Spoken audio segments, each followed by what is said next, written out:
Okay, we may not see these matchups for 2 months if play doesn't start until sometime later in July or August, but might as well talk about it, right? And in the West, Edmonton against Chicago, it just jumps out there as one of those sexy matchups, to be honest, in this Western Conference return to play format. Ed Olczyk back with us, and Patrick Sharp now joining us. Sharpie, I'll start with you. What are your thoughts on an Edmonton-Chicago best-of-5? First of all, I'm just excited to hear the news today from the commissioner. That's awesome for everybody involved. I think we all want to see hockey back on the TV.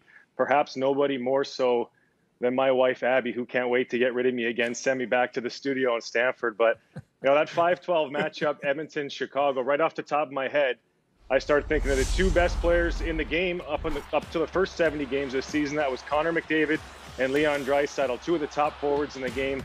Whenever they're on the ice, you're going to notice it. They're the most dynamic players to watch, and whoever they were going to be playing in this matchup in the first round, I'd be tuning in to watch just to see some highlights. Now you flip it over and you got the Chicago Blackhawks. Well, it's been a while since the Hawks have been in the playoffs, but this guy right here, number 88, Patrick Kane, lives for these big moments. Seems like every time he's in the playoffs, he wants that puck on his stick. He wants to be showtime. And take a look at Jonathan Toews. I've been telling him for years, learn how to take that one-timer. There he goes, scoring against the Edmonton Oilers, who he's going to be facing in the first round. Those two guys want to get back to playoff hockey. They want to perform. Now they got the opportunity to be on the big stage again. Incredible Sharpie's still taking credit there for Toews learning for a one-timer there. Yeah, absolutely. Absolutely, Mike. I mean, look at, I think from when you look at this tournament format, right? Like however you want to look at it. Is it a bracket? Is it going to be reseeding? Whatever is going to take place. Right. When you look at it, with this uncharted territory here, with these players being off as long as they have to come back, and maybe you get a team that gets a goaltender extremely hot and all of a sudden gets them through that play-in round. And now all of a sudden you got a legitimate chance. You're in the Final 8 in the conference. To me, this thing is absolutely wide open. It doesn't matter what a team did 3 months ago. That is out the window. You got to think about injuries. You got to think about the aspect of maybe older teams, right? Maybe teams that takes them a little bit longer to kind of get their legs under them. You don't have that, that ability. So I think it is absolutely wide open. You can make a case for a lot of teams, and I agree with Sharpie. That 5-12 matchup there, you got some talent there, and which team can get the goaltending. And if that's indeed the case, they're going to move on, and the other team's going to go home. Well, speaking of 5-12 and goaltending, and this is why some folks were reporting that Pittsburgh was a team that was against this format, although Don Fehr wouldn't confirm that for us.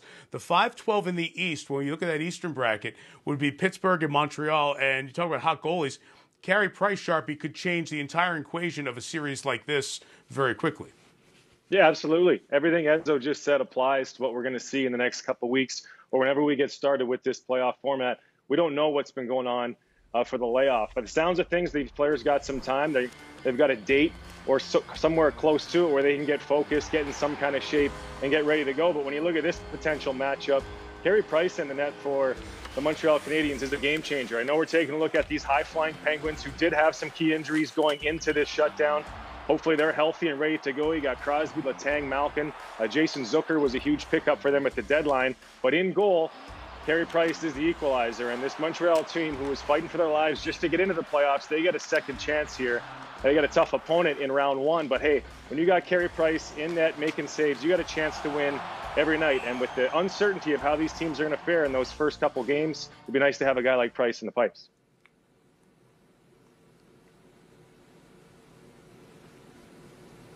And so the other side of that, another matchup in the East, the New York Rangers, who are at the 11th spot and otherwise would not have been in, but get in, would face Carolina. And we've got the Rangers with multiple options between the pipes. So there's another scenario of a team that wasn't thinking the postseason, now will, and has some options there as well.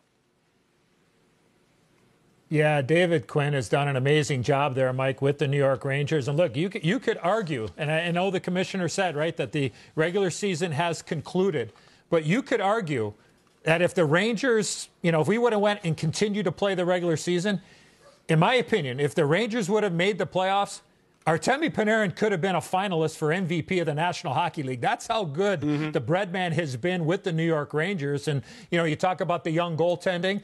I mean, it's absolutely wide open. So look, it's an opportunity, as I said a little bit earlier, but that is one heck of a matchup. You got two teams that like to get up and go with Carolina and the Rangers. It'll be a lot of fun to see those guys cruising up and down the ice.